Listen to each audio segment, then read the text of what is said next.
আজ সেই দিন যেদিন অনেকটা দূরে চলে যাবে আমার প্রিয় মানুষটা। হয়তো কিছুটা সময় পরেই এসে বলবে, ভালো থেকো, নিজের খেয়াল রেখো, আর হ্যাঁ, আমাকে ভুলো না। যদিও আমি তোমাকে ভুলতেও দেব না। কি আল্লাহর কাছে আমার নামে নালিশ দিচ্ছ?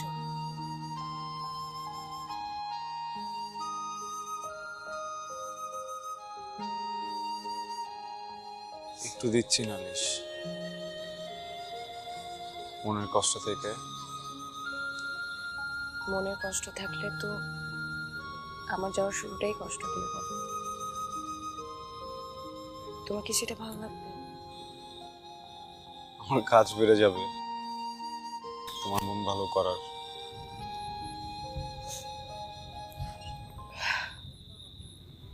তোমার মনটা আমি ভালো করে দিই। তোমার জন্য একটা গিফট নিয়ে এসেছি। এগুলো আমি তোমার জন্য এনেছি। এগুলো হচ্ছে চিরকুট। এখানে প্রত্যেকটা তারিখের সাথে কিছু না কিছু লেখা আছে। একটা পেজে লেখা আছে, পরের পেজটা ব্ল্যাঙ্ক, যাতে একদিনই তুমি সব পড়ে না ফেলো, তাই এরকম। কিন্তু একটা শর্ত, তুমি একসাথে পড়তে পারবা না। যে দিনে যে ডেট দেওয়া থাকবে সেদিন সেটা পড়বা। একসাথে সব পড়তে গেলে কিন্তু তুমি আমাকে হারিয়ে ফেলবা। আরেকটা শর্ত, এটার শেষ পেজে যেটা লেখা আছে সেটা তুমি এখানে এসে পড়বা। রাখতে পারবা? তুমি ফিরে আসবে তো?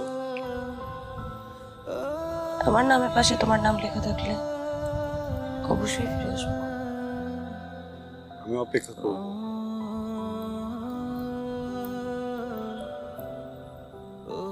আমি চেষ্টা করবো। আমি কষ্ট পাবো, আমিও পাবো। আমি অনেক কাঁদবো। ভালো করে পড়াশোনা করো আর আমাকে অনেক মিস করো।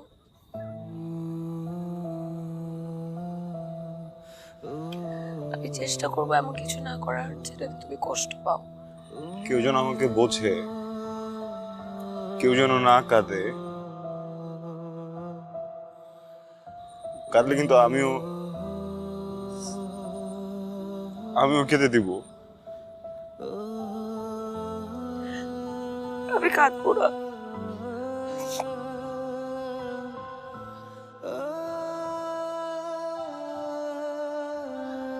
আজকে এখানে বিদায় নিতে হবে। বাবা মা আমাকে কালকে আর ফোন করেছে। এটা কিন্তু বুঝে পড়ো, যেভাবে যা লেখা আছে সেভাবে পড়ো। নিজের মন মতো করো না। পড়াশোনা করো।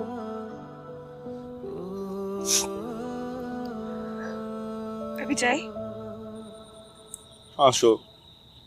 বাই।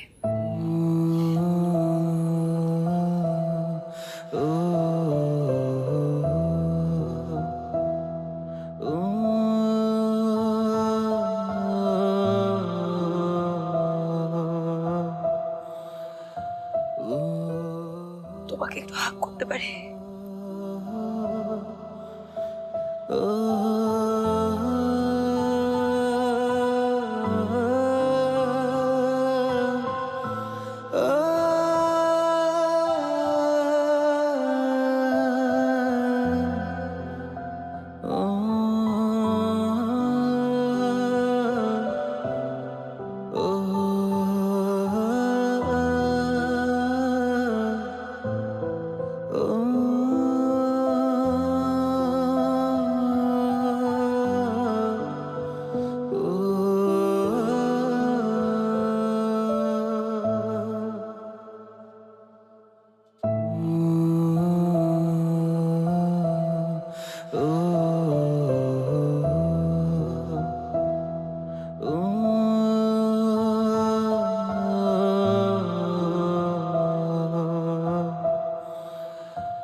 জীবনকে আরেকবার জানলাম, কি এক আজব শর্ত দিয়ে আটকে রেখে গেল এই মানুষটাকে।